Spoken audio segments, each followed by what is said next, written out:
번째 시간 계시록 17장 13절 아니야 13절까지 했었고 이번에 14절부터 보겠습니다. 계시록 17장 14절부터 이들이 어린 양과 맞서 싸우겠으나 어린 양이 그들을 이기시리라. 이는 그가 만주의 주요 만왕의 왕이시며 그와 함께한 자들은 부르심을 받았고 택함을 받았으며 신실한 자들이니라고 하더라. 또 그가 나에게 말하기를 네가 본 그 창녀가 앉아있는 물은 백성들과 무리들과 민족들과 언어들이라.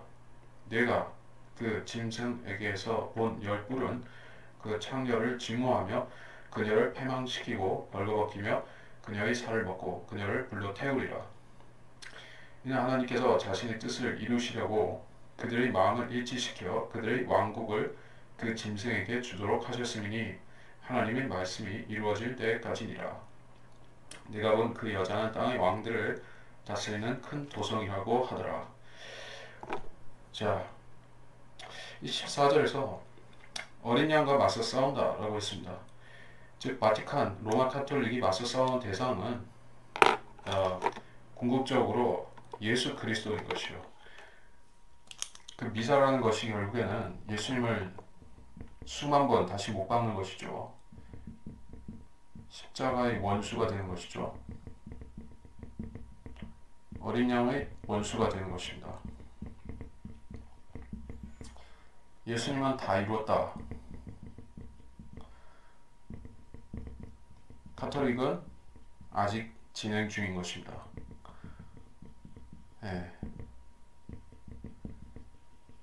그들은 자기들이 십자가의 희생을 자의적으로 되풀이할 수 있는 권세를 갖고 있다고 주장하기까지 합니다. 그래서 미사라는 의식의 결론은 결국에 예수님의 십자가는 완전하지 않고 그 사제들이 주는 빵과 포도주를 먹고 마셔야만 그들의 구원을 받아 나갈 수 있다라고 주장하는 즉 적그리스도적인 사상인 것이요. 그래서 카톨릭은 적그리스도의 집단인 것입니다. 그 안에 소속된 일원들이 자기들을 무엇이라고 생각하든지 설령 자기들이 정통 기독교라 착각한다 할지라도 변함없는 사실은 캐톨릭은 십자가의 원수이며 하나님을 대적하고 하나님의 말씀을 훼손시키는 그러한 적그리스도의 교회라는 사실입니다. 그래서 그들이 결국에 지금 추구하는 것은 전세계 교회를 하나로 묶어서 하나님을 대적하는 일인 것입니다. 모든 교회들이 하나로 뭉쳐서 모든 길을 로마로 통하는 그 결론을 향해서 가게 될 때 그들이 하게 될 일은 무엇입니까? 정치와 종교를 합쳐서 결국엔 예수님이 이 땅에 약속하신 천년 왕국을 자기들의 뜻대로 임의로 가져오려고 하는 그 작업을 지금 후천년주의자들과 교황주의자들이 하고 있는 것이요. 그래서 거기에 딸려 들어가는 자들이 개신교인데 이 개신교인들은 그 가운데서 은혜로 구원을 받은 믿음으로 말미암아 은혜로 구원을 받은 그러한 참 신자들이 있습니다. 그래서 그 사람들은 거기서 그 체제에서 머물지 말고 속히 나와야 되는 것이에요. 나오지 않으면 자기들의 간증을 훼손시키고 또 마귀에게 이용당하는 교인이 되어버리는 것입니다. 15절 또 그가 나에게 말하기를 네가 본 그 창녀가 앉아있는 물은 백성들과 무리들과 민족들과 언어들이라. 그래서 이런 나라가 대표적인 나라가 미국이죠. 인종의 도가니를 이루고 있는 미국입니다. 한국도 이제 민족과 문화들이 이제 하나로 섞여지는 그런 소위 그 다문화의 시대를 맞이하고 있죠. 이게 전 세계적인 조류가 그렇게 되어가고 있습니다. 그리고 그 가운데서 제일 이득을 많이 보고 득세하는 종교가 모슬렘처럼 보이지만 실은 모슬렘은 아니고 카톨릭이 가장 그 권세가 막강해지고 있는 것이요. 전 세계 사람들이 가장 정신적인 지주로 여기고 있는 존재가 달라이라마입니까? 아니죠.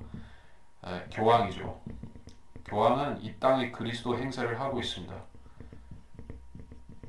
개신교인들 가운데서 약간의 분별력 있는 사람들을 제외하고는 대부분이 교황을 기독교의 수장으로 생각을 하고 있습니다. 자, 심지어는 아이시스라든지 모슬렘의 이맘들이라든지 그런 그 근본주의자들, 이슬람 근본주의자들조차도 교황을 기독교 수장으로 착각하고 있습니다. 그들은 살아계신 셋째 하늘에 살아계신 주 예수 그리스도 대신에 이 땅에서 예수 그리스도를 참칭하여서 왕노릇하는 교황을 기독교의 수장이라고 서로 간에 인정해 주는 것이요. 그럼으로써 전 세계를 통합할 수 있는 유일한 한 사람이 있다면 그는 유엔의 총재이기 이전에 로마 교황의 자리를 차지해야 그렇게 할 수가 있는 것입니다. 자, 그래서 피터 라크만 박사도 그렇고 많은 세대주의의 신학자들이 마지막 교황이 적그리스도일 것이다라고 가르치는 추정하고 가르치는 것은 그냥 해보는 말이 아닌 것입니다. 이건 그냥 추측해 본 것이 아니에요. 그런 논리적인 타당성이 있기 때문에 그런 것입니다. 지금 교황은 프란시스라고 불리는 예, 공산주의자 교황이죠. 이 사람은 마르크스주의자이고 예수의 출신입니다. 그리고 그는 이게 지금 미국을 대신해서 세계 권세를 자기 로마 제국으로 가져오기 위해서 애쓰고 있는 그러한 사탄적인 이 권능을 받은 교황인 것이에요. 그래서 이자의 아마도 후임이 나타난다면 그자가 적그리스도가 될 공산은 매우 높다고 볼 수가 있겠습니다. 왜 프란시스는 아니냐? 교황이 물론 교황의 자리에 적그리스도가 등극하겠지만은 그 적그리스도는 최대한 예수 그리스도를 닮아야 되고 그를 모방해야 되기 때문에 연령대가 엇비슷해야지 지금 교황은 아니죠. 하여간에 16절 내가 그 짐승에게서 본 열 뿔은 그 창녀를 벗기고 증오하며 그녀를 패망시키고 벌거 벗기며 그녀의 살을 먹고 불로 태운다 라고 했습니다. 여기에 문자적인 해석이 100% 가능하죠. 증오한다는 것. 왜 증오를 합니까? 여러분이 그 세계사를 공부를 했다면은 카노사이 굴욕이라고 하는 사건을 아실 것이에요. 교황권과 황제권이 충돌하다가 즉 신성 로마 제국의 그 권세와 로마 교황의 권세가 충돌해서 결국에 그 황제가 한 수 잡고 들어갔던 사건이 있었죠. 그 이후로 해서 교황권과 황제권은 계속해서 서로를 못 잡아먹어서 견제관계, 앙숙관계 그런 식으로 왔던 것이요. 결국에 신성 로마는 끝났지만 교황권은 존속하고 있죠.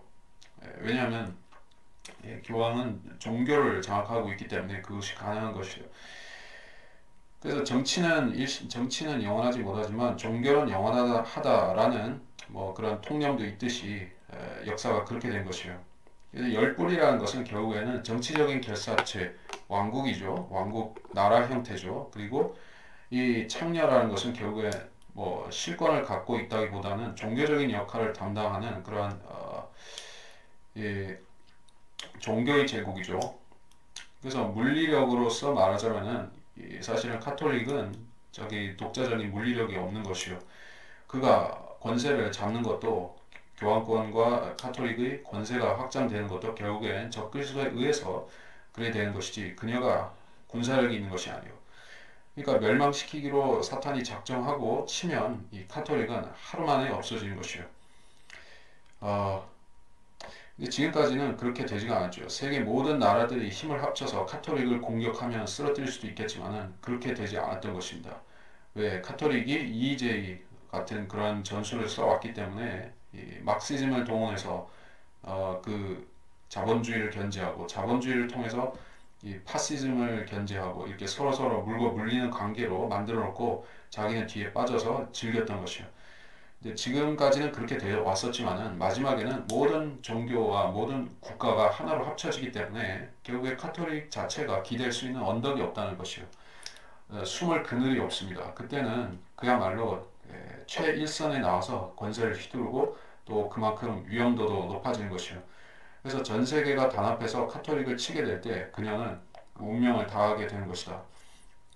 하는 것이요. 그리고 그 멸망의 과정은 매우 처참한데 이 멸망 과정에서 식인과 뭐 불로 태우는 것은 물론 문자적인 것이지만 살을 먹는다라는 부분이 나오는데 이거는 문자적인 것이죠.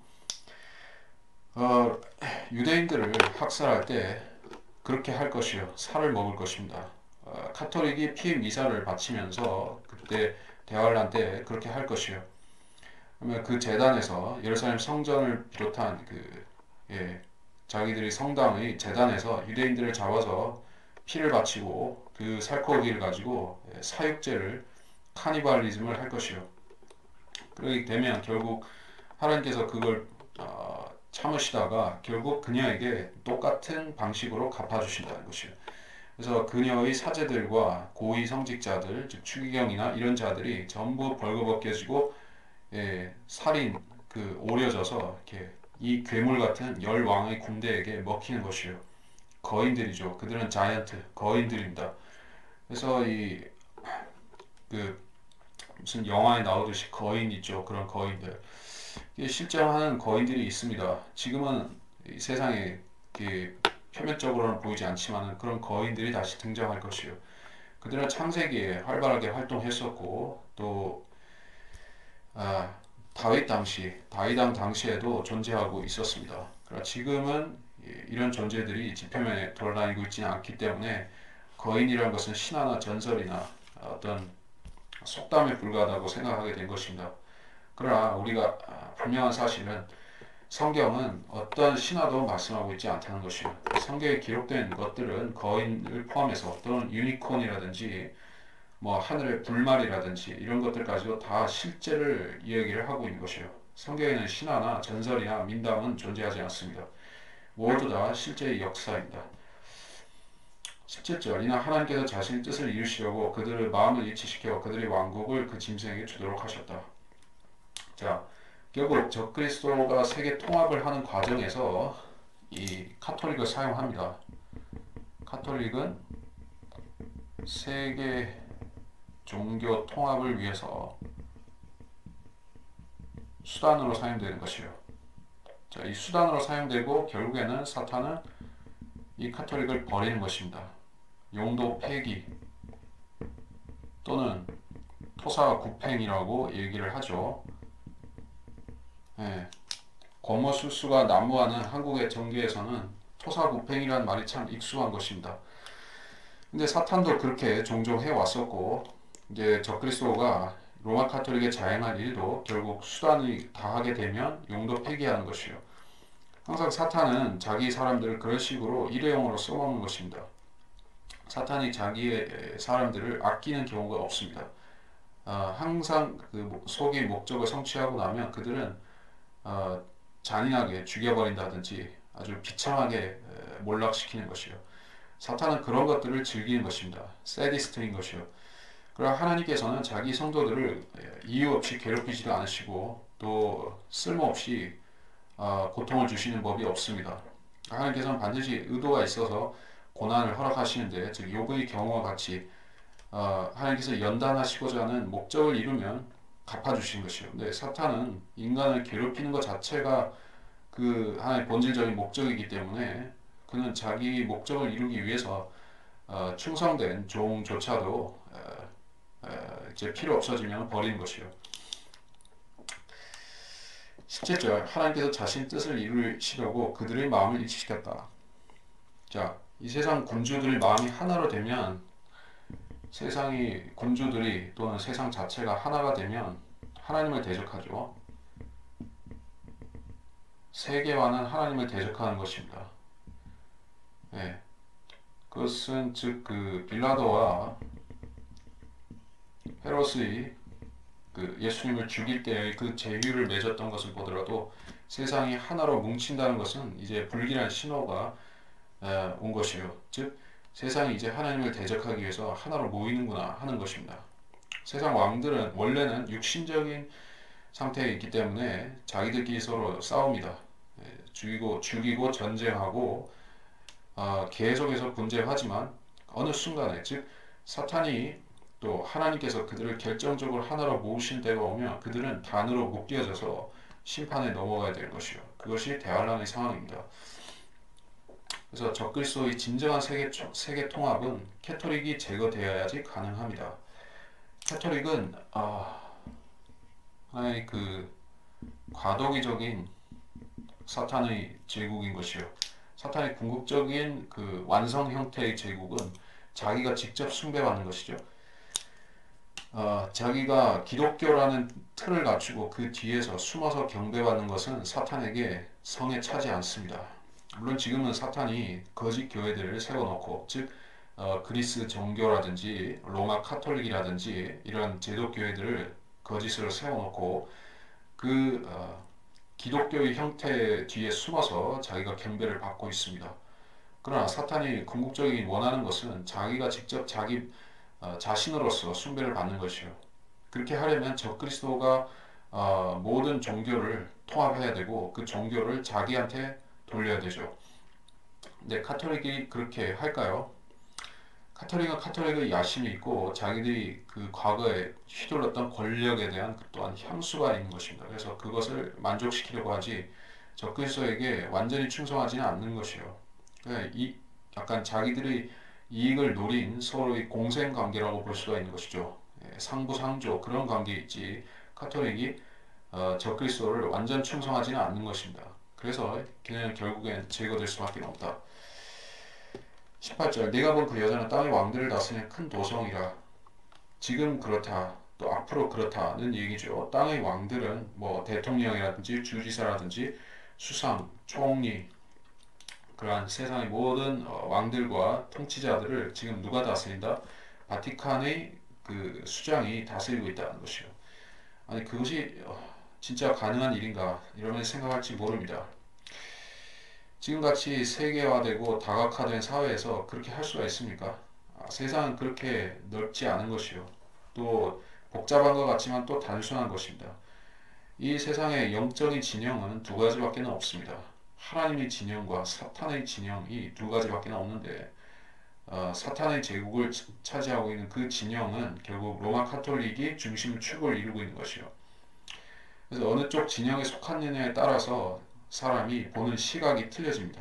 지금 현재 내가 하나님의 진영에 속해 있다. 즉 성경대로 믿는 바이블 빌리버 크리스찬 쪽에 속해 있는 사람이라면 이런 구도가 아주 또렷하게 보여지는 것이요. 지금 이 세상은 두 쪽으로 쪼개져 있다.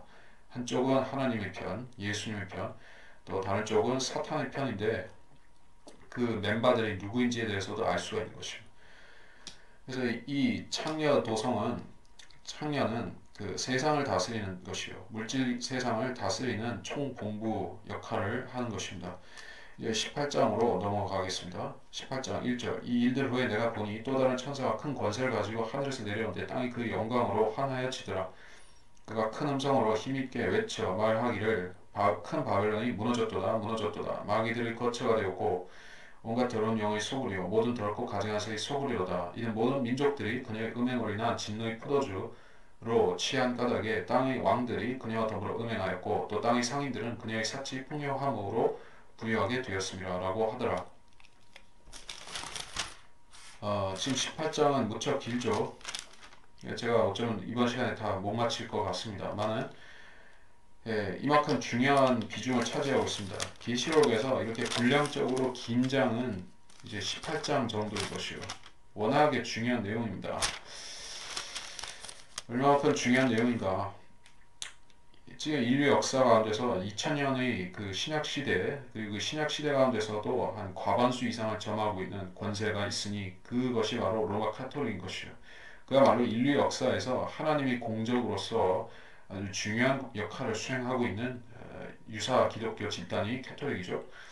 그래서 이 종교 집단의 파멸은 하나님께 있어서는 지극히 큰 관심사이신 것입니다. 하늘의 영적 존재들, 천사들이라든지 스루압이라든지 그룹 또는 스물네 장로라든지 하늘의 성도들이라든지 그 모든 사람들에게 존재들에게 있어서도 이 카톨릭 종교의 파멸은 매우 기대되는 사건인 것입니다. 1절에 내가 다른 천사가 하늘에서 내려오는데 땅이 그의 영광으로 환해졌다. 어떤 천사인지는 언급을 하지 않았습니다.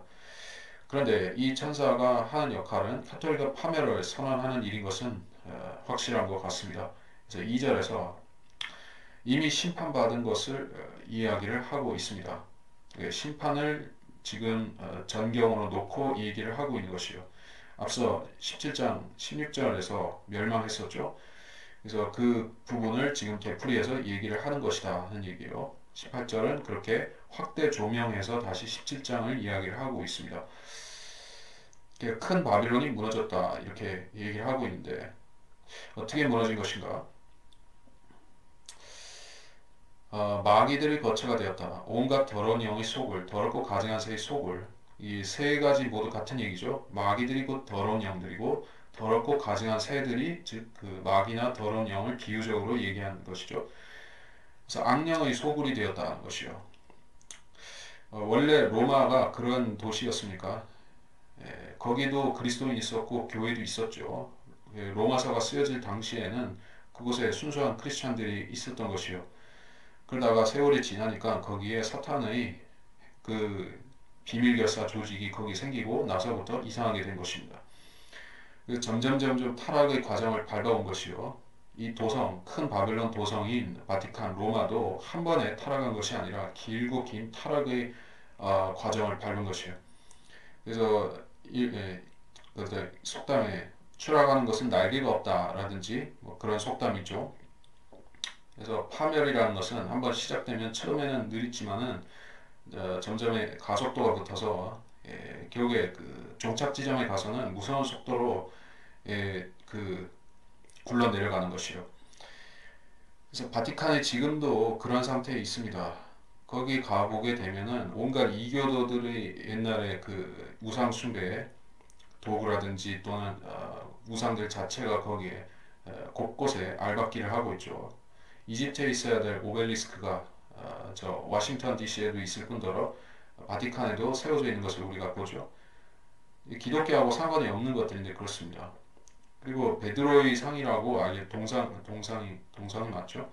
석상인지 동상인지 하는데 그 베드로의 그 상이라고 알려진 그 상이 형상이 이제 우상 숭배받고 있죠. 거기 가면 캐톨릭 신자들은 거기 발가락에다가 입을 맞춰가지고 그것이 거의 달아지고 있는 것이에요. 근데 그게 알고 보니까는 그리스 신전에 있던 그 이교 신상인 것입니다. 그게 얼마나 아이러니한 것입니까? 더러운 영들이 그곳을 좀먹어서 완전히 거기로 출입하는 사람들을 악령의 숙주로 만드는 그러한 그 지저분한 영적으로 시궁창이 되어 있는 것입니다.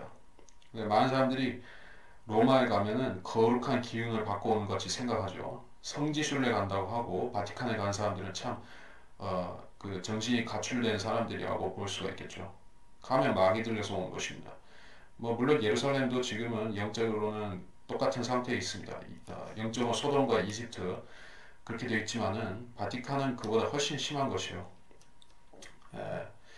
3절 이는 모든 민족들이 그의 음행으로 인한 진노의 포도주로 취했다.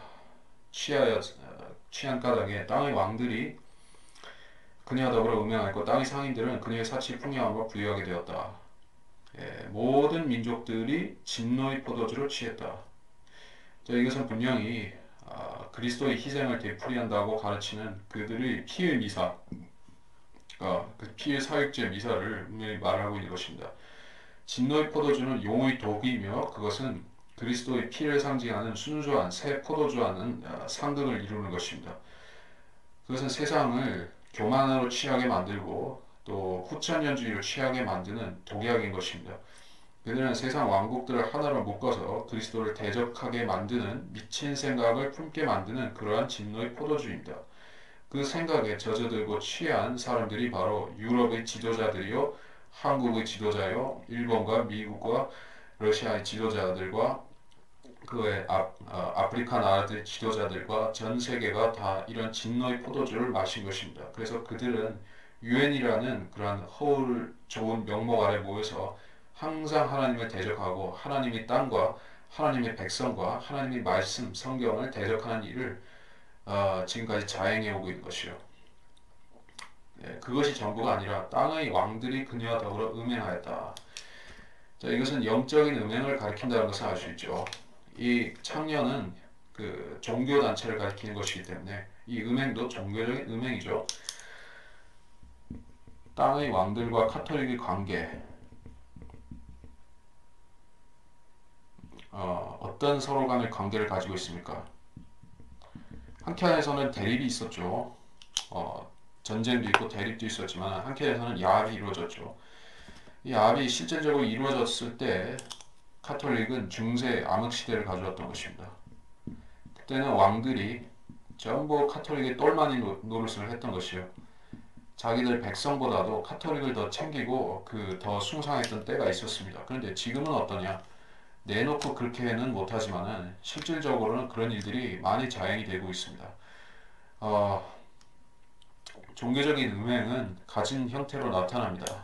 캐톨릭에 대해서 지금의 한국이라는 사실은 카톨릭의 어떤 그 뿌리 깊은 영향을 받고 있는 그런 나라 중에 하나인데, 그래서 이 나라가 그녀의 권세로부터 지켜지기 위해서는 하나님께서 도와주셔야만 되는 것이요.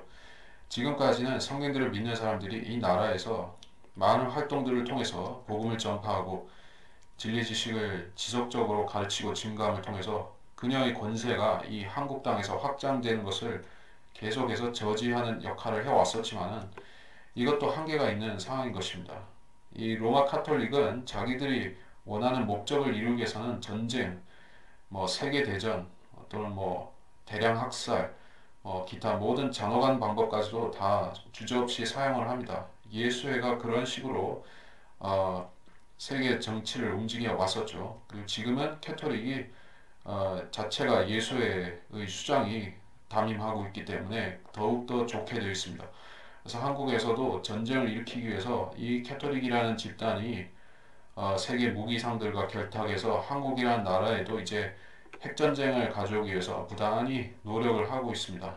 그래서 평화의 사도라고 허울 좋은 가면을 쓰고 있는 교황 프란시스코도 사실은 한반도에 핵전쟁을 몰고 오기 위해서 노력하는 그러한 일루미나티들과 프리메이슨들과 한패인 것입니다. 그래서 그러한 권세를 가진 로마 카톨릭은 세계의 부를 독점하고 있고 세계의 왕들로부터 그 권세를 위임받아서 주저없이 악한 짓들을 자행하고 있습니다. 땅의 상인들은 그녀의 사치 풍요함으로 부유하게 되었다. 자, 카톨릭이 좋아하는 것 중에 하나가 술 장사죠. 미국의 주류 회사들, 술 도매하는 그런 회사들 있죠. 그 회사들은 전부 아일랜드 계통이 많습니다. 아일랜드는 90% 이상 카톨릭인 나라죠. 그리고 아일랜드 계통의 이민자 중에서 미국에 유명한 집안이 하나 생겼죠. 케네디 가문. 그래서 JFK가 나와서 한 시대를 풍미했었는데 그 외에도 정계에 많이 진출했었죠. 그 가문이 어떤 집안이냐 하면 그 미국의 20세기 초에 대공황이 있었고 그때 또 그 술 판매 금지, 즉 그 금주법 시대가 있었었는데 그때 밀주 장사를 해가지고 돈 엄청 벌었던 집안이, 즉 술도가 집안이 케네디 집안인 것이요. 그래서 술 팔아가지고 수많은 사람들을 망쳐놓은 집안이라서 결국에는 저주를 받아 그 JFK는 총 맞아 죽고 그 일가들도 다 불행해진 것이요. 자, 하여튼간에 이 그녀가 좋아하는 장사가 하나가 이제 주로 술 팔아서 세계를 취하게 만드는 일을 실질적으로 하고 있고, 또 하나 좋아하는 것이 이제 그 뭐냐 하면은 인구 계획에 관여함으로써 또 그 관련 산업을 해서 이익을 취한다는 것입니다. 그 인구 증가라는 부분에 대해서 우리가 얘기를 할 때 사실 하나님께서 생육하고 번성하라, 인간에게 이 땅을 정복하라고 말씀하셨을 때 인간이 다산하는 것은 좋은 일이었습니다. 하지만 그것을 사탄은 나쁜 목적을 나쁜 취지로 변질시켰는데, 즉 자기들의 특정 종교의 교세를 강화시키기 위한 방안으로 다산을 장려한 것이요. 그래서 특히 이슬람이라든지 로마 카톨릭은 원칙적으로는 피임이 금지가 되어 있죠. 그래서 흥분의 집안처럼 열도 낳고 그 이상으로 낳는 것이 법제화 되어 있는 것이에요. 왜 그렇게 하느냐? 그렇게 해야지 시간이 지나면 지날수록 자기들의 종교 세력이 더 우세해져서 결국 이 지구를 정복할 수 있다 하는 그들의 생각에 기초해 있는 것이에요. 그런 과정에서 비대해지고 또 활발해지는 산업이 있으니 그것은 육아 관련된, 이건 교육과 관련된 육아 이런 쪽이 유모차라든지 어린애 용품 사업이라든지 이런 쪽에 또 그 호황이 오게 되죠. 자, 한국이란 나라는 지금 이제 출산율이 점점 떨어지고 있어서 OECD 국가들 중에서도 제일 저조한 편에 들어가 있습니다. 근데 캐톨릭 국가들은 물론 지금에서는 좀 그 인구 증가세가 약해졌습니다만은 과거만 해도 대단했었던 것이요. 스페인이라든지 이태리 그리고 저 캐톨릭이 지배하고 있는 중남미 나라들은 인구 증가가 무섭습니다. 그 나라들은 이슬람들만큼이나 자식을 많이 낳는 것이요. 그렇게 함으로써 카톨릭은 지금까지 전 세계를 정복하기 위해서 이 하나의 전략을 구사해왔던 것이고, 그녀가 결국 자기들 밑에 거느린 그 수많은 인구수들 때문에 또 노예 노동을 통해서 중남미 같은 데서는 이제 그 플랜테이션 농업을 하죠. 그러니까 식민지 농업을 통해서 뭐 원두 커피도 수출하고 뭐 고무도 이렇게 수출하고 해서 원재료 산업을 가지고 굉장히 이윤을 많이 창출하죠. 그것이 결국에는 바티칸으로 그 막대한 부가 쏟아져 들어가는 형태인 것입니다. 전부 다 노예 노동인 것이요. 그래서 땅의 상인들은 그녀의 사치 풍요함을 부유하게 되었습니다. 뭐 커피라든지 화장품이라든지 뭐 그 외 뭐 과일, 뭐 채소 이런 또 육류 이런 모든 산업들이 결국에는 거대한 인구를 떠받치기 위해서 계속해서 산업을 팽창시켜야 되는 것입니다. 사실 경제 발전, 경제 개발, 경제 이런 말이 그렇게 자주 등장하기 시작한 시기는 불과 한 2, 300년도 안 됐던 것을 우리가 알 수 있습니다. 그 전까지 인류는 5천년 넘게 뭐 경제 어쩌고 하는 얘기와는 상관없이 잘 살아왔습니다. 대부분이 1차, 2차 산업에 종사하는 형태로 되어 있다 보니까 3차 산업이라는 것이 미비했었고, 그래서 농경 중심 사회, 또 목축 중심 사회에서는 경제 개발이라는 말이 생소하다시피 했던 것이죠. 그러나 이제 사회가 산업혁명이 발생하고 또 자본주의 공산주의가 대두됨과 마찬가지로 또한 이 경제 발전이라는 개념이 도입이 되면서 이제 사람들은 이제 어, 경제가 후퇴한다, 경제가 정체된다 하면 굉장한 위기의식을 갖고 그렇게 과거와는 전혀 다른 사고방식의 패러다임을 갖고 살게 된 것입니다. 그 사람들은 이제 카톨릭이 인구 증가를 가져온다, 이제 모슬렘이 인구 증가를 가져온다. 그렇게 해서 세계 인구가 뭐 60억에서 70억, 70억에서 80억 이런 식으로 증가하게 되면은 결국에는 그 인구를 바치기 위한 사치품과 떠받들기 위한 그 각종 산업들이 계속해서 증가하고 발전할 수밖에 없는 것이죠. 아, 자, 그래서 이 카톨릭은 결국에 이 세상을 자기들의 종교로 머릿속으로 채움으로써 풍요하게 되는 것이요. 예. 4절. 또 내가 들으니 하늘에서 다른 음성이 나서 말하기를 나의 백성들아 그녀에게서 나오라. 그래야 그녀의 죄들의 동참자가 되지 말고 그녀의 재앙들도 받지 말라. 이는 그녀의 죄들이 하늘에까지 닿았고 또 하나님께서는 그녀의 불의를 기억하셨기 때문이라. 나의 백성들아 라고 했어요. 하나님의 백성들이 누구입니까? 첫째는 유대인이요. 또 하나는 교회이죠. 신약 교회. 근데 여기에 이 말씀이 나오는 맥락은 대환란 시대의 맥락이니까 교회를 언급한 것은 당연히 아닌 것입니다. 그렇다면 남는 존재는 여기서 나의 백성이라고 해당되는 존재는 이스라엘인 것입니다. 이스라엘, 유대인들.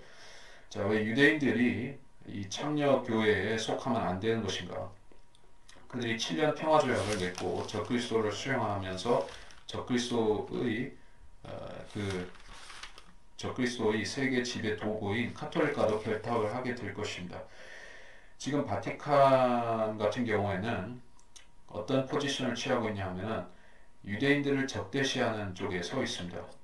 지금은 그렇습니다. 근데 왜 지금은 그런가 하면은 유대인들이 지금 대환란 시대가 아니기 때문에 역사의 전면에 아직 그들이 포지션 되지가 않고 있습니다. 유대인들은 아직은 교회 시대의 유대인들이에요. 그러나 이제 대환란이 오게 되면은 유대인들이 이제 에스더서에서 마찬가지로 이방인 신부 와스티가 이제 퇴임함과 동시에 유대 신부가 등장해야 되는데 그때가 되면 이제 모든 세계의 경제, 모든 정치, 종교 다 이스라엘로 집중이 되는 때가 오면 그때는 이스라엘과 화친해야 되는 것입니다. 화친해서 이 세계 지배를 도모하는데 지금은 아직 유대인들이 세계 지배를 못하고 있기 때문에 유대인들을 박해하고 대적하는 쪽에 아직 서 있습니다. 이렇게 로마 카톨릭은 전략적인 사고를 하는 집단입니다.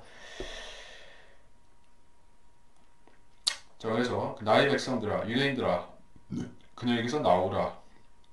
동맹을 맺고 그 카톨릭을 받아들이지 말고 거부하라는 얘기요. 그래야 그녀의 죄들의 동참자가 되지 말고 그녀의 재앙도 받지 말라. 그녀의 죄들은 무엇입니까? 세계인들을 미혹해서 자기의 창녀교회에 동참시키고 우상숭배를 시키게 만드는 그 죄죠. 그리고 그녀의 재앙들은 그 죄로 인해 하나님께서 우상숭배자인 카톨릭에게 퍼붓는 대환란의 재앙들을 말하죠. 5절 그녀의 죄들이 하늘에까지 닿았다. 하나님께서는 그녀의 불의를 기억하셨기 때문이라. 하늘에까지 닿았다. 이방인들의 죄가 충만해지면 이제 하나님께서 메시아를 보내실 텐데 이방인들의 충만함이 가득 차기까지는 유대인들의 일부가 완고해졌다. 로마서에서 그렇게 말씀하고 있죠. 그런데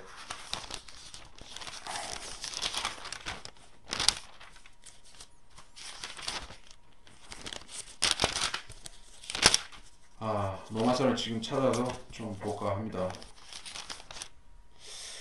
로마서 11장 25절 형제들아 너희가 스스로 지혜 있는 채 하지 않기 위하여 이 신비를 너희가 모르기를 내가 원치 아니하노니 이는 이방인들의 충만함이 차기까지는 이스라엘의 일부가 완고하게 된 것이라.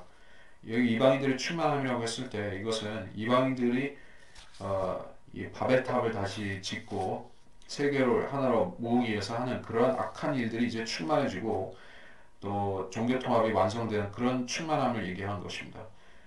그래서 그 백성들이 하나가 되는 그 충만함이 이를 때 결국 하나님께서 교회를 불러 올리시고 유대인들이 다시 역사의 정면에 등장함으로써 대환란이 시작이 되는 것입니다. 자, 그래서 그녀의 죄들이 하늘에까지 닿았고 지금도 점점 꼭지를 채워가고 있는 중이죠. 그러나 아직 끝까지 차지는 않았습니다. 대환란 때 이 로마 카톨릭은 자기들의 죄를 끝까지 채울 것이요. 하나님께서는 그녀의 불의를 기억하셨다. 그녀의 불의가 무엇입니까? 하나님의 의를 인간의 의와 바꿔서 팔아먹은 그 사악한 죄를 지은 것이죠. 즉 행위구원을 수많은 사람들에게 가르쳐서 파멸로 떨어뜨린 그 가증스러운 죄를 말한 것입니다.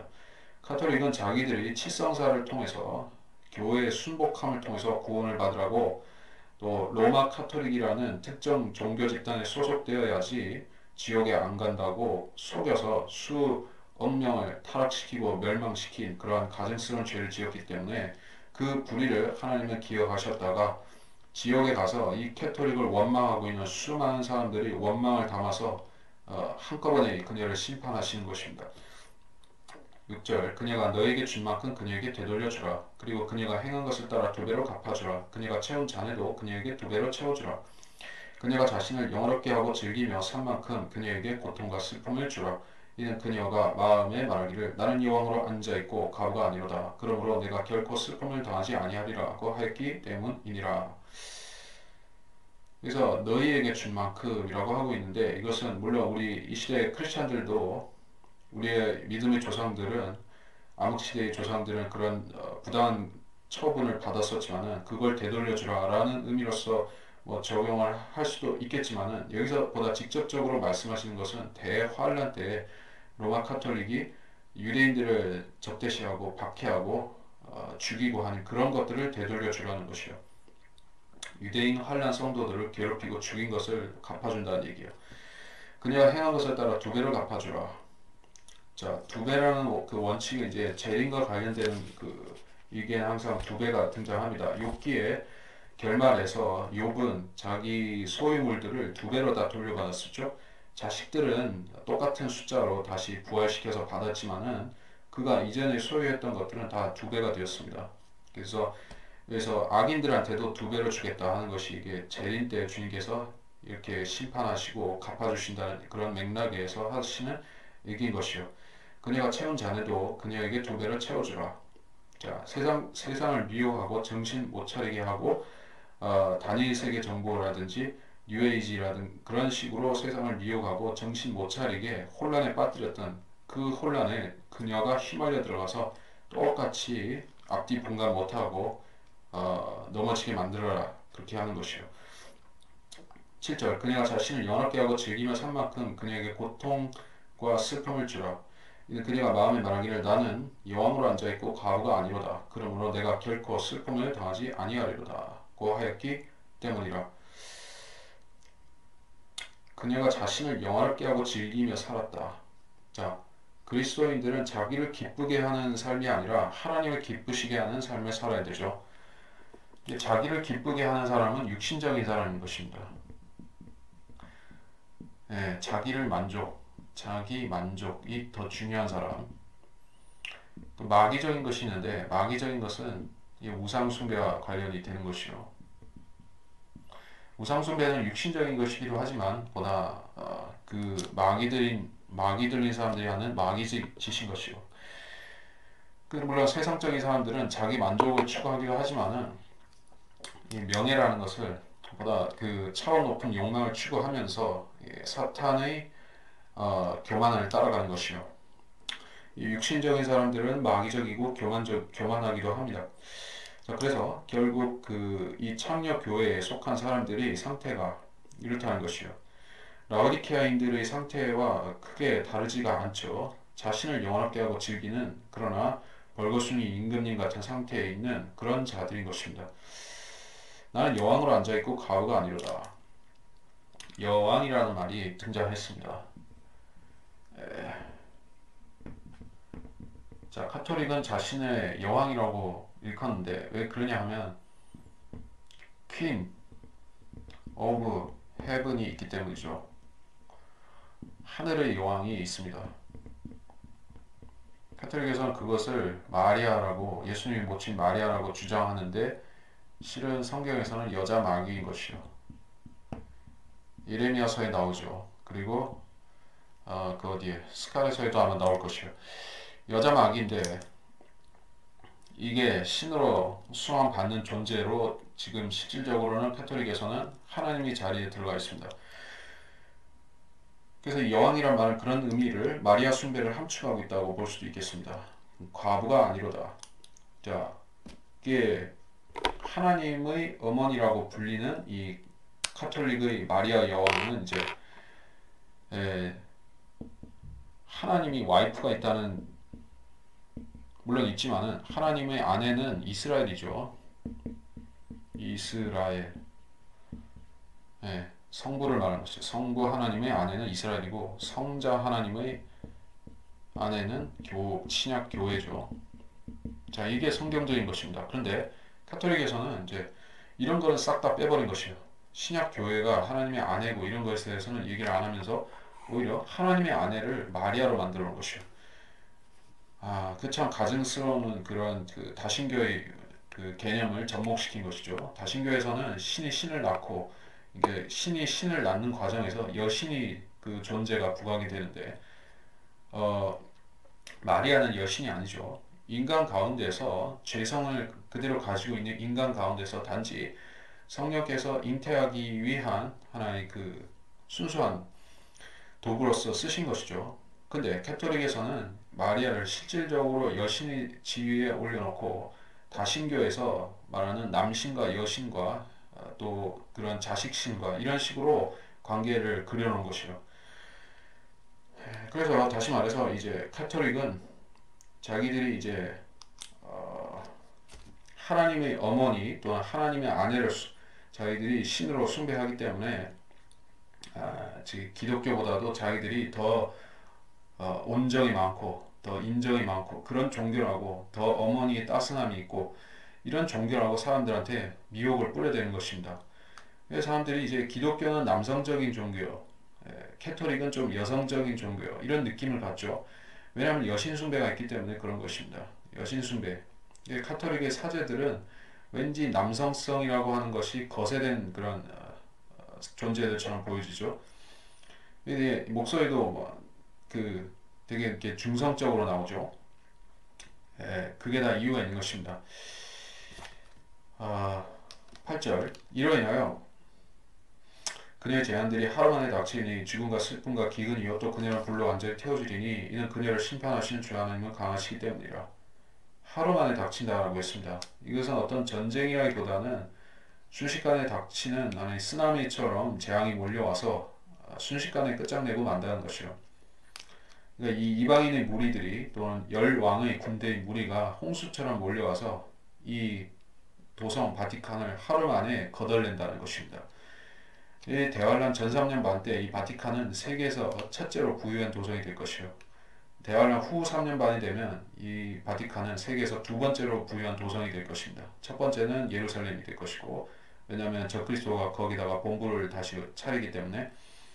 그러나 그 엄청난 세계 권세와 부여가 하루 한순간에 무너진다면 믿어지겠느냐 하는 것이요. 세계의 모든 예술품과 모든 무슨 프랑스에서 무슨 뭐랄까 대형 박물관에서 그 그리스 신전 같은 걸 다 뜯어가 가지고 자기들 그 박물관에다 채워놨죠. 그러니까 승리자는 식민지나 이런 데서 다 가져온 것이요. 그래 이게 그런데 시절이 바뀌면은 또 그게 정반대로 되는 경우가 있죠. 그렇게 되는 것입니다. 지금 바티칸을 채우고 있는 엄청난 그런 그 고미술품들, 그런 그 예술성이 높다고 하는 그런 것들 전부 다 불태워지고 사라질 것이요. 뭐 인류 문화 유산 이런 식으로 생각할지 모르지만은 하나님 보실 때는 쓰레기인 것이요. 복음이 아니고 진리가 아닌 것은 다 쓰레기입니다. 아무리 라파엘이 그리고 미켈란젤로가 이렇게 명망 높은 그런 화가들과 조각가들이 했다 할지라도 그것은 결국에 여신을 마리아를 높이고 또 이교 카톨릭을 높이고 그런 것들은 전부 다 쓰레기인 것이에요. 그러니까 하나님께서 사람들과 아울러서 그것들까지도 다 불살라 없애버리신 것입니다. 뭐 시스티나 성당이니 무슨 미켈란젤로의 다비드 상이니 그런 것들 다 작살나고 다 이렇게 태워지는 것이에요. 그죠? 그녀와 더불어 행음하고 즐기며 살던 땅의 왕들이 그녀가 불에 타는 연기를 볼 때 그녀를 내어 울며 애곡하리니 그들은 그녀가 당하는 고통이 두려워 멀리 서서 말하기를 슬프도다 슬프도다 큰 도성 바빌론이여 견고한 도성이여 일시에 너의 심판이 임하였구나 라고 하리라. 또 땅의 상인들도 그녀를 내어 울고 애통하리니 이는 이제 자기들의 상품을 사는 사람이 더 이상 없기 때문이니라. 그 상품들은 금감과 보석과 진주와 세모포와 자주색 옷감과 비단과 주홍색 옷감과 각종 향목과 각종 상하 제품과 아주 진귀한 각종 목재 제품과 놋 제품과 철 제품과 대리석 제품과 계피와 향료와 향유와 유향과 포도주와 기름과 고운 가루와 밀과 짐승들과 양과 말과 마차와 노예들과 사람들이 혼들이라. 내 혼이 열망하던 과일들이 너에게서 떠나갔으며 또 온갖 기름지고 빛난 것들이 너에게서 떠나갔으니 결코 다시는 그들을 찾지 못하리라. 자, 이게 상업적인 도성의 특징을 잘 보여주죠. 많은 사람들이 로마 카톨릭을 상업적인 도성이라는 것을 빼고 생각하기 때문에 카톨릭의 실체를 1%도 모르는 것이요. 카톨릭은 근본적으로 상업적인 도성입니다. 즉 홍콩이나 도쿄나 샌프란시스코나 다른 어떤 상업적인 도성보다도 못지않게 바티칸은 이 장사꾼들의 도성이라는 얘기예요. 여러분이 우상 숭배자들은 장사 이익을 또 이제 장사나 또 이렇게 어떤 예술 작품을 팔아서 돈 버는 사실은 우상인데 그런 쪽에 굉장히 발달해 있습니다. 자기들의 신들을 전부 다 상업화시키는 거예요. 그러니까 캐톨릭의 버전으로 말하자면 십자가 목걸이라든지 특히 목주라든지 뭐 성상이라든가 그런 것들은 전부 다 이게 고가의 하나의 미술품, 예술품으로 거래가 되죠. 성화도 마찬가지인 것입니다. 이제 이게 웃긴 게 무엇이냐 하면은 그 교회 역사에서 동서 로마 교회가 서로 분쟁하다가 갈라졌죠. 그래가지고 이 서로를 까기 위해서 뭔가 무엇이 있을까 골몰하다가 이 동방 그리스 정교 쪽에서 보니까 저쪽은 이제 트집 잡을 것이 있다. 그 형상을 섬긴다 하는 것이요. 성상 숭배. 그걸 걸고 넘어졌습니다. 그러면서 자기들은 아무것도 안 하기는 또 허전하니까는 그 대신에 아이콘, 즉 그 성화 숭배를 도입한 것이에요. 성화. 그래서 성상은 즉 그 마리아 상이니 뭐 예수 상이니 그러한 형상 숭배는 거절하지만은 이 동방 그리스 종교의 회원들은 대신에 아이콘 또는 이콘이라고 하는 그 성화 숭배를 하고 있는 것이요. 근데 그거나 이거나 사실은 다 똑같은 우상 숭배입니다. 그러니까 사람들이 굉장히 그런 면에서 무지하다는 것이요. 거듭나지 못한 사람들은 이제 십계명의 의미도 모르는 것입니다. 아니 만들어 세운 우상만 우상이고 그림 그려놓고 숭배하는 거 우상 아닙니까? 똑같은 우상인 것이요. 자, 그래서 이 우상의 도성에서는 우상을 사고 팔며 또 사람들에게 그것을 선전하고 또 도입 또 많이 사게 만들기 위해서 상수를 부린다는 것이요. 여러분이 그 헐리우드에서 그런 것도 디즈니랜드 이런 데서 그런 그 상수를 굉장히 많이 쓰죠. 만화 영화 같은 것을 흥행시키고 그리고 나서 그 이미지들을 뭐 미키마우스라든지 또는 뭐 이런 인어공주라든지 그런 이미지를 가지고 또 인형을 만들어 팔고 마스코트를 만들어 팔고 그런 것을 굉장히 많은 이윤을 창출한 것입니다. 뭐 물론 지금은 어떤 사이버로 발전해서 게임도 만들고 하지만 이게 전부 그 어디서 나온 발상이냐 하면은 캐톨릭입니다. 캐톨릭에서 우상 숭배를 장려하고 또 그것을 상업화시키기 위해서 이런 일들을 자행한 것입니다. 어, 로마 카톨릭은 그렇게 하는데 그러면 이슬람은 안 하느냐? 이슬람에서는 그 형상을 숭배하는 걸 금지시켜놨죠. 근데 그 자들은 똑같은 우상 숭배자들이기 때문에 대신에 뭘 합니까? 그 카바라는 그 메카에 있는 카바 신전이라는 데 가서 거기 가서 순례를 함으로써 죄를 탕감받는다. 그런 그 의식을 지키죠. 그리고 그 과정에서 그들이 검은 돌 주위를 숭배하면서 도는 것이요. 그 돌이 결국에는 이제 우상인 것입니다. 이집트의 스핑크스나 또는 오벨리스크와 똑같은 우상인 것이요. 그게 하늘에서 떨어진 돌로서 즉 주피터나 또는 아스타롯 같은 존재로서 숭배를 받고 있는 것이요.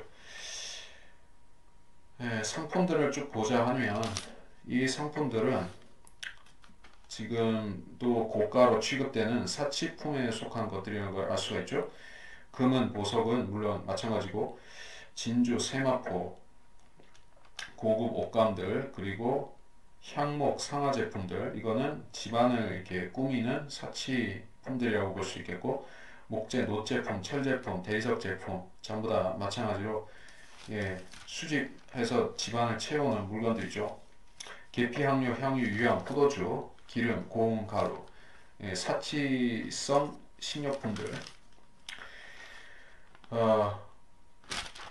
물론 여기서 밀과 짐승과 양과 마차와 노예들, 사람들이 혼들 하는 것은 이제 이 사람들이 이제 노예들을 거느린다는 것을 볼 때 이제 신분제 사회가 다시 부활한다는 것을 가르쳐 주죠. 신분제 사회는 지금은 수면 밑에 내려갔지만은 그래서 형식적으로는 사람들은 민주사회에서 시민권을 갖고 있습니다. 근데 이게 대환란 때 가면은 짐승의 표 아래서 신분제가 다시 부활하는 것이요. 적그리스도에게 충성을 다한 사람들은 귀족이 되고 이게 수동적으로 했거나 아예 거절해 버린 사람들은 아예 죽임을 당하거나 천민이 되는 것이요. 그래서 천민에 해당한 사람들은 강제 노역하다시피 이게 뼈 빠지게 일해가지고 겨우 배급표에 나온 그 곡식 한 움큼씩 그렇게 배급받아서 겨우 입에 풀칠이나 하고 또 어떤 자들은 부자가 되어서 이 세계의 모든 집중된 부를 자기들한테 받아서 누리는 것이요. 마치 지금 북한에서 그 김정은의 그 충성파에 속한 그런 공산 귀족들이 전 그 북한에서 나오는 모든 사치품들과 모든 부를 독점해서 그들이 하나의 특권 귀족을 형성한 것과 똑같이 전 세계에서 그렇게 적그리스도에 충성한 사람들은 부자라고 되고 적그리스도에게 거역하고 또 잘 충성 안 하려고 하고 그런 사람들은 전부 다 천민이 되는 것이요. 지금 같은 세상에서는 설마 무엇이 그렇게 될 수가 있겠느냐 하지만은 지금도 이 세상에는 노예제도라는 것이 전혀 없어지질 않았습니다. 여러분이 제3세계 즉 그 동남아시아나 중남미나 이런 데서 보면 그 어린 아동들이 이제 거의 준강제 노역하다시피 해가지고 아주 어렵게 노동해가지고 먹고 살고 그런 세태인 것입니다. 그게 실질적으로는 노예 제도인 것이요. 노예 제도. 아동 그 학대라고 해서 선진국에서는 이제 뭐 아동들의 권리를 크게 따지고 그렇게 하지만은 이 제3세계에 넘어가면은 아동의 권리고 그런 것은 안중에도 없는 것입니다. 거기서는 먹고 사는 것이 더 급하다 보니까는 아이들 뭐 학대하고 이런 것은 예사이고 그냥 강제 노동 그러니까 저 자본주의 역사 초기에 저 산업혁명 초기에 일어났던 것과 똑같이 아주 어린 아이들이 노동을 하고 그런 것들이 지금 제3세계에서는 비일비재해 있는 것입니다. 이제 대환란이 되면 전 세계가 노예 사회가 되는 것이요. 이집트에서 있었던 그 노예 사회와 똑같은 사회로 다시 탈바꿈되는 것입니다. 그래서 마지막으로 언급된 사람들을 혼들이라는 것이 참 특별하죠. 앞에 상품들은 다 피지컬, 전부 다 물리적이고 가시적이고 실질적인 상품들이었습니다. 그것들은 전부 다 물질이었어요. 그런데 이 사람들의 혼들은 어떻게 물질과 함께 계수가 될 수 있느냐 하는 의문을 가져오죠. 지금의 과학자들은 물론이거니와 그 의사들도 혼의 실체에 대해서는 접근을 못하고 있습니다. 혼이 과연 무엇인지는 고사하고 어떻게 생겼는지조차도 모르는 사람들 투성인 것이요. 예. 극소수의 성경대로 믿는 사람들만이 사람의 혼이 어떻게 생겼다는 것을 알지, 또 어떤 존재라는 것을 알지, 그 외의 사람들은 불교건, 힌두교건, 캐톨릭이건, 모슬렘이건 혼이 무엇인지를 전혀 감을 잡지 못하고 있습니다.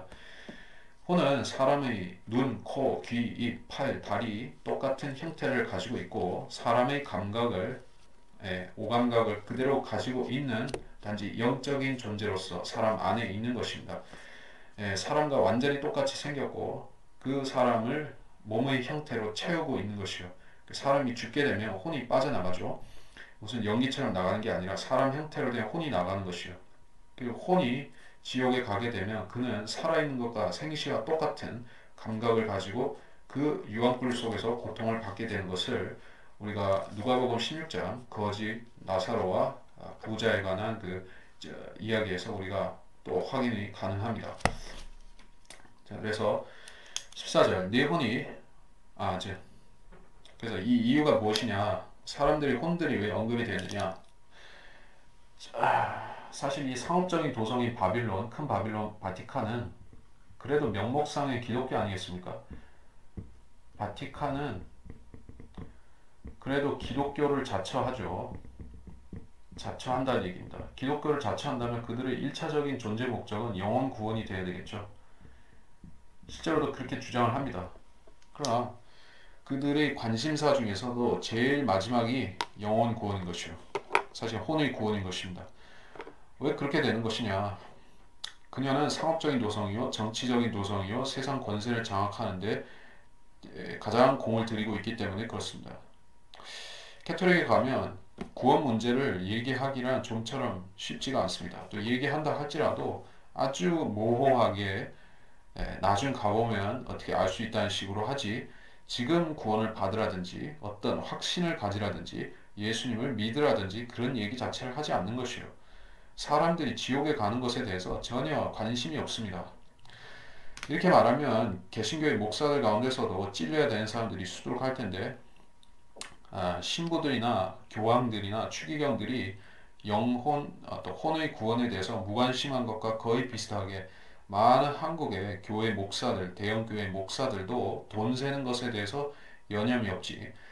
자기들의 교인들이 얼마만큼 지옥에 가고 있는지 그것에 대해서는 관심을 끄는 사람들이 참으로 많습니다. 그래서 그런 사람들에게 있어서는 헌금이 우선이고 건축이 우선이고 또 교회 행사라든지 또 교회 유지라든지 그런 것이 자기들이 관심사의 맨 앞면을 차지하고 있고 이것저것 다 하고 시간 남으면 그때 구원에 관심을 가지는 것이요. 근데 대부분은 거기까지 관심사가 가지도 않죠. 앞부분에 대충 가다가 뒤에 가면은 관심이 없어지죠. 그래서 한국의 어떤 교회들이 거리에 나와서 설교하고 거리에 나와서 복음을 증거하고 사람들에게 직접적으로 전파하고 있습니까? 그러니까 저는 뭐 거리에 나가서 피켓 들고 무슨 예천불지 그렇게 하는 그런 소수의 사람들 말고 진짜 성경적인 복음적인 설교를 통해서 회개를 촉구하는 그러한 그리스도인들이 과연 몇이나 되느냐 하는 것이요. 저 자신도 물론 그런 일을 하고 있지만은 아, 똑같이 하는 사람들을 본 경우는 아직까지는 없습니다. 왜냐하면 한국이란 나라도 결국엔 하나의 그 제도화된 기독교로서 출발을 했고 지금도 장로교가 제도화된 기독교로서 이 나라의 주류를 이루고 있기 때문에 거리에서 전한다는 것 자체가 없습니다. 예, 그들은 사람들이 혼이 어떻게 되든지 간에 일단 교회로 사람들을 불러 모아서 자기들이 말하는 바 소위 하나님의 성전, 그러니까 자기들이 교회 건물을 성전이라고 해가지고 그 성전을 예물들로, 즉 사람들로 또는 그 돈으로 재물로 채우는 것에 여념이 없지 혼들에는 무관심하다. 그래서 주님께서 성전 정화하셨을 때 그렇게 하셨죠. 환전상들을 쫓아내고 그들의 상을 뒤집어 엎고 그렇게 하신 이유가 무엇입니까? 그 자들이 거기서 장사에만 관심이 있지 그 재물을 바쳐서 죄들을 용서받는 그 자체에도 관심이 없었습니다. 이게 종교가 타락하면 그 끝에는 결국에는 돈밖에는 남지가 않습니다. 자, 14절. 네 혼이 열망하던 과일들이 떠났다. 앞서 언급된 것들이 과일들이라고 했습니다. 즉 이것은 이제 아담이 에덴 동산에서 먹었던 그 선악과 그것을 연상케 하죠. 기름지고 빛난 것들.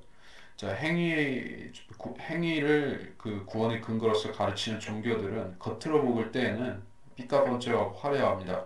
또 그들은 제도와 규례들이 아주 철저하고 완벽한 것이요. 그리고 그들은 자기들이 더 정당하다는 것을 증명하기에 충분한 그런 권세와 부여를 갖추고 있습니다. 예, 따르는 사람들의 숫자도 어마어마한 것이요. 그들은 전부 다 좋은 옷을 입고 머리에 기름 바르고 또 교양 있는 교수님들이고 학자들이고 그런 사람들이 성당을 메꾸고 있는 것이요.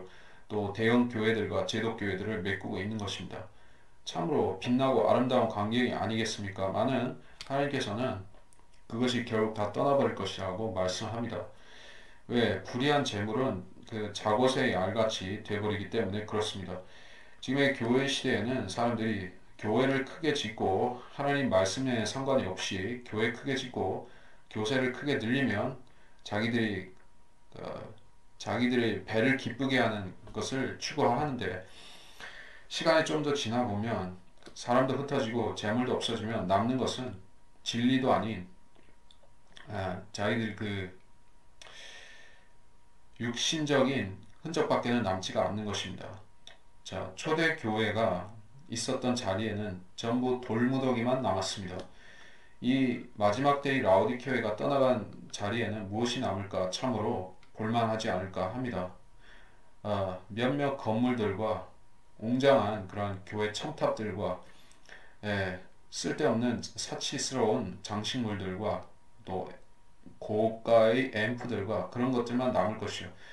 그러니까 대형 교회들 가면 참 그런 특히 저는 그런 앰프들과 그런 고급 뭐 밴드 같은 그런 음향 장비들 있죠. 심지어 오케스트라를 거의 방불케 하는 그런 것 장비들, 고가의 악기들. 내 생각에 그런 것들은 전부 다 이제 적그리스도가 사용할 거라고 생각합니다. 자기 형상 숭배를 하기 위해서 쓸 것입니다. 우리 다니엘서에 나오죠. 다니엘서에 적그리스도의 예표가 되는 느부갓네살이 무엇을 하고 있는가?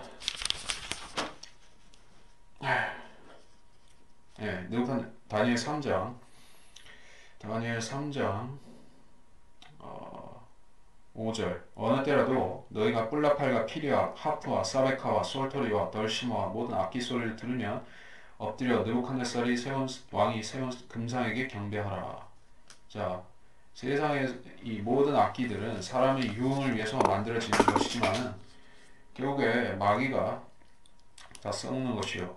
기존 교회들에서 자기들이 경배와 찬양 그렇게 하면서 육신을 즐겁게 하기 위해서 그렇게 해왔던 악기들은 전부 다 사탄에게 쓰임받아서 적그리스도를 축하하는 그 빵빠레를 울리는 악기가 될 것이라는 얘기예요.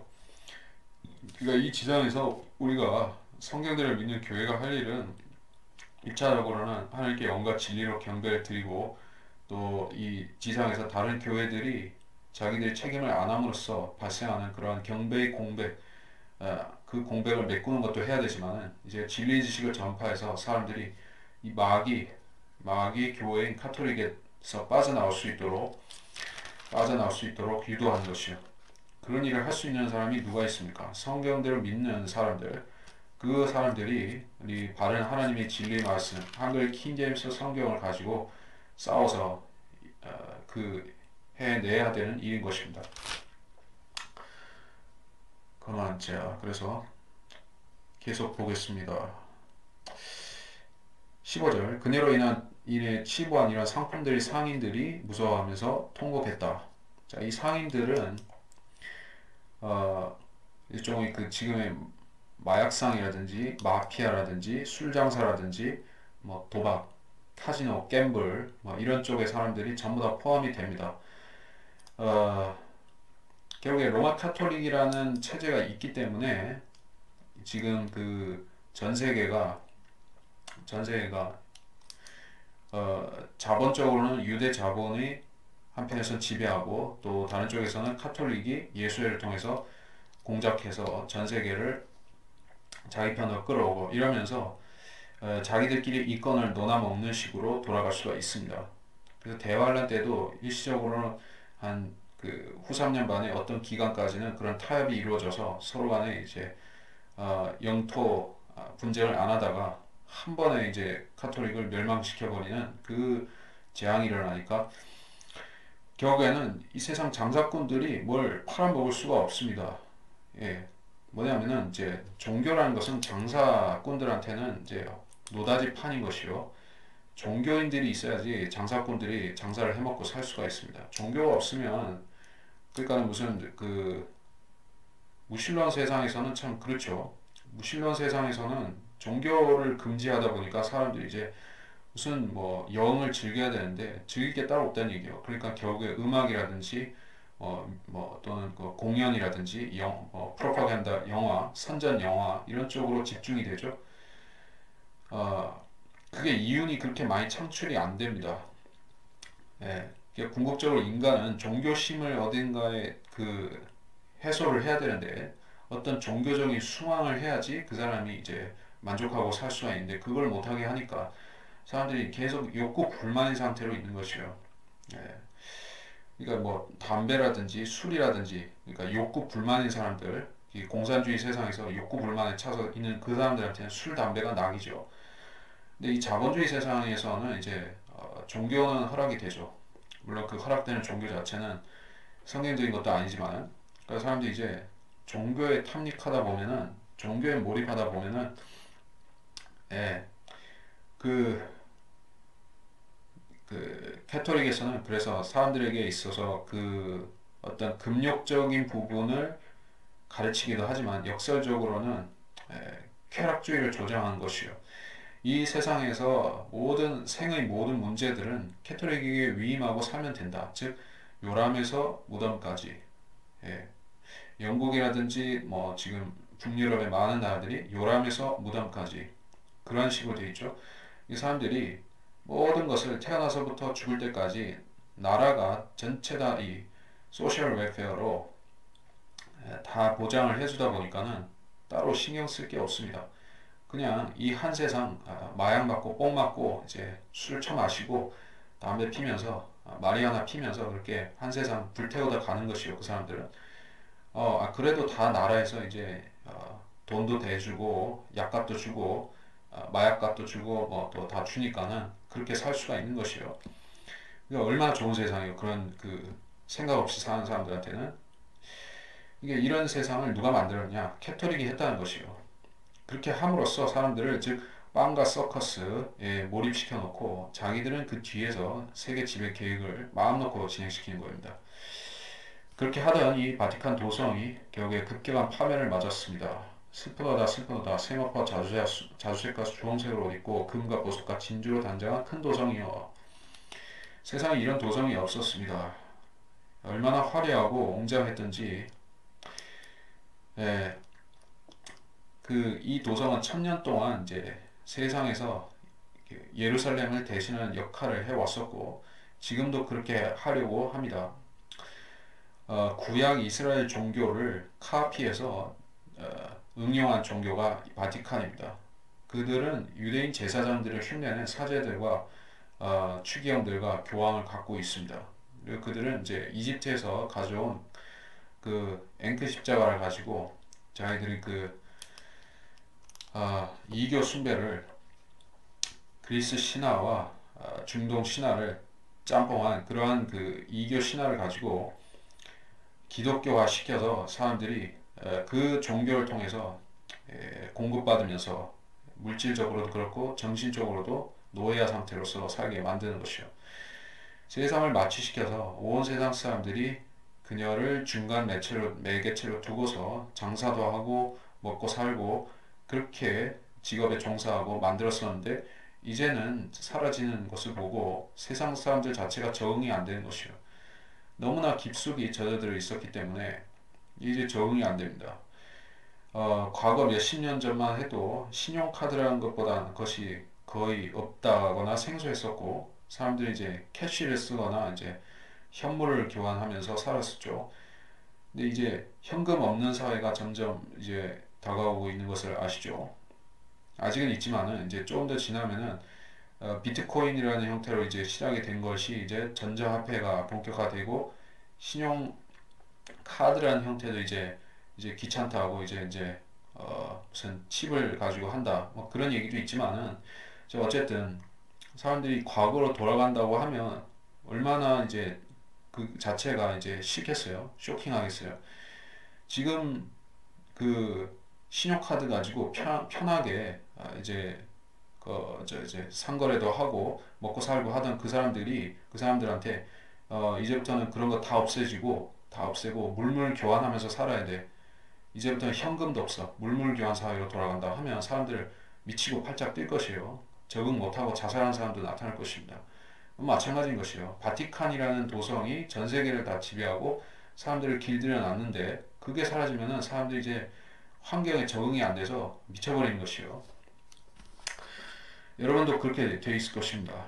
우리도 그런 이 현대 사회에 적응이 돼 있는 이상에는 우리가 기존에 믿고 살았던 체제가 없어지면은 얼마나 당황스러웠겠습니까? 17절 그처럼 막대한 부가 일시에 항폐케 되었다. 그러므로 모든 선장과 모든 선객과 선원들과 바다에서 장사하는 모든 자가 멀리 있어서 그녀가 불에 타는 연기를 보고 외쳐 말하기를 이 큰 도성 같은 도성이 또 어디 있겠는가 라고 하니라. 그리고 그들은 티끌을 자기들 머리 위에 뿌리고 소리질러 울고 통곡하며 말하기를 슬프도다 큰 도성이여 바다에 배를 가진 모든 자가 그녀의 값진 상품으로 치부하였는데 일시에 그녀가 황폐하게 되었도다 라고 하니 여기는 교리적으로 주석하고 설명할 내용은 크게 많지가 않습니다. 왜냐하면 이것은 하나의 일어난 사건 자체를 이렇게 보여주다시피 활동사진으로 보여주다시피 그렇게 기술하고 있는 것이기 때문에 있는 그대로 보고 그대로 이해할 수가 있는 것입니다. 다만 이것이 이 큰 도성이라는 것이 어디라는 것만 알면 되죠. 바티칸이다, 로마다, 그것만 확실히 알면 되는 부분입니다. 자, 그래서 이 도성이 멸망하는 것은 마치 화산이 폭발해가지고 그 베수비우스 화산이 폭발해서 폼페이가 하루 만에 이게 재에 묻혀버린 것과 비슷하게 아주 급격한 파멸을 맞이하는 것이요. 물론 그 파멸은 적그리스도에 의한 인위적인 파멸이긴 하지만은 거기에 더해서 또 자연재해까지 겹칠 것이요.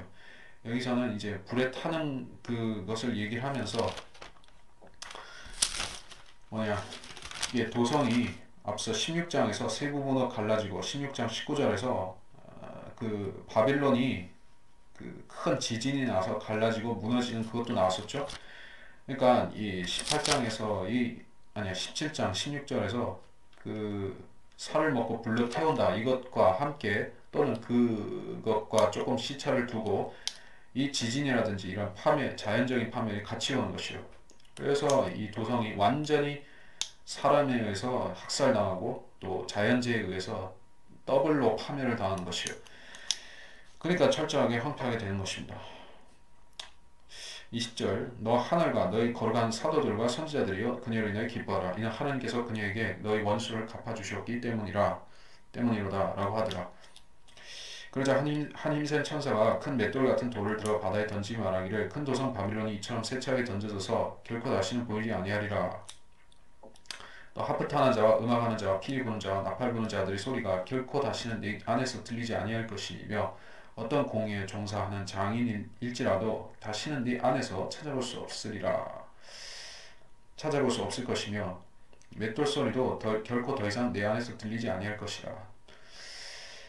이게 바빌론의 멸망에 대해서 계속 어떤 세부적인 것들을 확인하고 있는데 그녀의 권세가 막강했기 때문에 미치는 영역이 다양했기 때문에 이렇게 세부적인 기술이 되는 것이요. 하늘과 거룩한 사도들과 선지자들이여 기뻐하라 라고 했습니다. 사도들은 그렇다 치더라도 선지자들은 구약 선지자들 같은 경우도 다 들어갈 수 있을 텐데 그 사람들도 이 도성하고 뭔가 악연이 있다는 얘기죠. 사실 구약 선지자들은 이 큰 바빌론하고 직접 부딪힌 것은 아니죠. 그때는 아시리아라든지 니느웨라든지 또는 바빌론 같은 도성들이 이스라엘 핍박하고 이스라엘 잡아가고 그렇게 했었죠. 근데 사실은 뭐냐면은 그 로마라는 세계 권세가 등장하기 이전에 구약 시대에는 그 다니엘서에 나오다시피 그 전 단계로서 바벨론이 있었고 아시리아 있었고 메데 페르시아 이런 그 세계 권세들이 사실 그 뿌리를 이루고 있었던 것이요. 그 뿌리가 가지로 뻗어 나가면 줄기와 가지로 나가면서 그것이 로마가 된 것이요. 그러니까 사실은 이 선지자들 구약 선지자들도 간접적으로는 카톨릭하고 원수 관계에 있다는 얘기예요. 그리고 대환란 때 등장할 선지자들도 있으니까 그들한테는 직접적으로 박해하고 그렇게 한 대상이기도 하죠. 21절 큰 맷돌 같은 돌을 들어 던지며 이처럼 세차게 던져서 보이지 않는다 라고 했습니다. 주님께서 그 뭐라고 해야 되는가 너희가 믿음으로 기도하면 이 산이 들려서 바다에 던져지는 것도 그렇게 될 수 있다라고 하신 적이 있죠. 여기서는 이 바티칸 도성이 파멸되는 모습이 마치 영화에서 이제 도시가 지각판 밑으로 이렇게 바다 밑으로 가라앉듯이 그런 식으로 파멸되는 걸 우리가 연상할 수 있다는 얘기예요. 그러니까 지금 로마라는 도성은 이제 7개의 언덕 위에 세워져 있는데 그 도성이 갈라지면서 세 부분으로 갈라지면서 바다 밑으로 떨어진다고 생각해 보면 되는 것입니다. 아주 무시무시한 장면이죠. 그러니까 이 비유적으로 얘기했지만 실제로 이 도성이 바닷속으로 가라앉는다는 얘기예요. 이건 환란 끝에 그렇게 되는 것이라고 볼 수 있겠습니다. 22절 또 하프 타는 자, 음악하는 자, 피리 부는 나팔 부는 자들. 하프는 종교적으로 이렇게 어떤 행사에 쓰이는 예배라든지 어떤 모임에 쓰이는 악기로 통용이 되죠. 나팔이라고 할 때 물론 나팔은 이제 사이렌 같이 어떤 경고하는 또는 그 유대에서 종교의식에 쓰이는 그런 나팔을 의미할 수도 있는데 원래 피리라든지 나팔이라든지 이거 전부 다 종교적인 경배에 쓰이는 악기인 것입니다. 그러니까 그리스도인들도 지금 하나님을 경배하기 위해서 이런 악기들을 사용하죠. 피리도 불고 나팔도 불고 뭐 피리는 플룻이고 나팔은 이제 트럼펫이고 하프는 하프고 자 이건 전부 지금 우리가 하나님께 영과 진리로 경배할 때 쓰일 수가 있는 것들입니다. 근데 이게 카톨릭에서도 똑같이 그렇게 하고 있어요. 근데 그들이 숭배하는 대상이 단지 마귀일 뿐인 것입니다. 그러니까 이 악기들은 틀린 것이 아닌데 나쁘게 쓰는 것이죠. 하나님께서 그 음악인들을 이제 카톨릭에 종사한 그 음악인들을 심판하셔서 그들을 이제 종적을 감춘다는 얘기예요. 또 공예에 종사하는 장인들 우상 만들어서 팔아먹게 만드는 성상 만들고 성화 그리고 그런 장인들 말이죠. 그 소위 말해서 예술가들입니다. 오늘날에는 예술이라는 것이 좀 모호해져 가지고 종교성이 많이 희석이 되었습니다. 그러나 불가가 아니라 르네상스 시대나 그 인근의 시대에는 예술가, 음악가라고 할 때 그 사람들은 전부 다 종교에 종사하는 사람들이었습니다. 어떤 성당에 그림을 그려준다든지 형상을 조각한다든지 다 그런 그 종교에 발을 걸치고 있는 사람들이 다 예술가들이었습니다. 그래서 카톨릭에서는 그런 사람들을 이제 대규모로 고용시켜 가지고 화려한 성당을 꾸미고 자기들의 종교를 그런 형상들과 그림들로 장식을 해놓고 또 예술에 관심이 많은 사람들, 이 세상에서 예술과 문화에 관심 많은 사람들 딱 그런 식으로 이제 자기들 체제에 끌어들이는 역할을 하는 것입니다. 이제 그런 미혹을 못하도록 다 잘라버리겠다. 맷돌 소리를 들리지 않게 한다. 이 맷돌이라는 것은 이제 공장을 돌린다는 얘기죠. 우상을 만드는 것이 과거에는 수공의 작업으로 했기 때문에 그렇게 우상을 개인이 이렇게 소지한다는 것은 어려운 일이었습니다. 가령 뭐 불상 같은 경우에 있어서도 돈 많은 사람들이 그 소유할 수가 있었죠. 개인 집에다가 하는 것은 어려웠습니다. 전통 종교들도 마찬가지였던 것이요. 조그마한 그런 그 사람의 손바닥만한 토템 같은 형태로 조그맣게 나무로 깎아서 만드는 그런 건 몰라도 이제 좀 숭배할 만한 형태로 하려면은 돈 많이 들어가는 것이요. 그 형상만 만들어서 세워놓으면 되는 것이 아니라 우리 이사에서도 나오다시피 형상을 만들어 놓으면 그걸 꾸며야 되지. 또 이게 녹슬고 이제 곰팡이 피고 그러지 않도록 관리를 해줘야 되는 것이요. 여러분이 그 석굴암 같은 거 보게 되면은 거기에 그런 공기 정화 장치라든지 그 온습도 유지라든지 그런 거 해주지 않으면은 그 형상이 또는 그 장소가 오래 보존이 못 되죠. 그러니까 이 형상이라는 게 사실 돈 먹는 하마라고도 볼 수가 있습니다. 그래서 이 맷돌소리라 이게 하는 것은 대량 생산 체제를 갖췄다는 것이요. 자, 적그리스도의 형상이 이제 그 무슨 마징가제트 인형 찍혀 나오듯이 공장에서 착착착 찍혀 나와서 이 사람들 집마다 하나씩 이렇게 들어가가지고 미혹하는 것이요. 예. 그런 마스코트, 그런 인형, 그런 상징물들로 세상이 꽉 채워지는 것입니다. 예, 동서남북을 봐도 적그리스도의 형상만 보이는 형국으로 만드는 것이요. 그러니까 맷돌을 열심히 돌려야지 그게 가능하겠죠. 물론 맷돌이라는 것은 뭐 곡식을 가는 그 맷돌도 있지만은 공장으로서 의미를 가져온다면은 그렇다는 얘기죠. 23절, 24절 또한 촛불의 빛도 더 이상 내 안에서 비치지 않을 것이며 신랑과 신부 음성도 더 이상 내 안에서 들리지 않을 것이라. 이는 내 상인들이 땅의 귀인들이었으며 네 마술로 모든 민족들이 미혹되었기 때문이니라. 선지자들과 성도들과 이 땅에서 살해된 모든 사람의 피가 그녀 안에서 보였느니라고 하니라. 촛불의 빛이 이렇게 나왔습니다. 그러니까 촛불의 빛은 이제 성당에 가면 초를 많이 킨다는 거 아시죠? 그 사람들은 초 키는 거 참 좋아합니다. 향 피우고 초 키고 그런 거 좋아하는 종교는 주로 우상이 많은 종교가 그렇게 합니다. 불교에서 향 피우죠. 뭐 전통 종교에서도 향 피우죠. 캐톨릭에서는 초 키죠. 우리나라에서 촛불 시위 하는 그 사람들은 사실은 바티칸에게 조종당하는 사람들이 많이 있습니다. 그러니까 이렇게 촛불 시위도 그렇게 하는 것이요. 근데 이제 하나님께서 이제 천년왕국 때는 촛불 시위 같은 건 없을 것이요. 왜냐하면 하나님께서 촛불의 빛도 더 이상 비치지 않을 것이다 라고 했기 때문에 그때 천년왕국이 되면 더 이상 촛불 혁명 같은 것도 없습니다.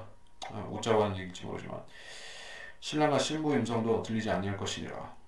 자, 이제 캐톨릭의 의식은 굉장히 화려하고 웅장하죠. 그래서 결혼 혼배 미사 이런 식으로 할 때 초를 막 엄청나게 켜놓고 거기에 라틴어 읊어대면서 이제 혼배 미사 하죠. 그런 거 얘기하는 거예요. 신랑과 신부의 음성. 캐톨릭에서 결혼 사업 주재하면서 굉장히 돈 많이 버는 그거 얘기하는 것입니다. 이제 그 장사도 끝났다.